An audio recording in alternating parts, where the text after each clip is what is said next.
చాలామంది అనుకుంటారు చెడు అలవాట్లు అన్నీ మానేశాక, బలహీనతలన్నింటినీ అధిగమించాక అప్పుడు వస్తాను యేసయ్య దగ్గరకు అనుకుంటారు.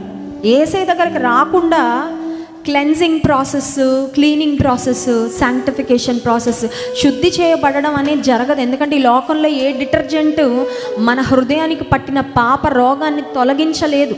యేసయ్య దగ్గరికి రాకుండా అన్నీ మానుకున్నాక, కోపం తగ్గించుకున్నాక, ద్వేషం తగ్గించుకున్నాక, క్షమించలేని వాళ్ళందరినీ క్షమించాక, ఆ తర్వాత నా చెడు అలవాట్లు మానుకున్నాక అప్పుడు వస్తానండి యేసయ్య దగ్గర కంటే ఇట్ విల్ నెవర్ హ్యాపెన్. ఎందుకంటే యేసయ్యకి దూరంగా ఉండి ఒక వ్యక్తి పర్ఫెక్ట్ పర్సన్గా, పరిపూర్ణుడిగా మారలేడు. యేసయ్య కోరుకుంటుంది ఏంటంటే ఇంపర్ఫెక్ట్ మీరు, నాకు తెలుసు, come just as you are, ఎలా ఉన్నారు అలా రండి చాలు. నీ మురికి బట్టలతోనే రా, నీ మురికి ఆలోచనలతోనే రా, మురికి హృదయంతోనే రా, పర్వాలేదు, నేను కడుగుతా.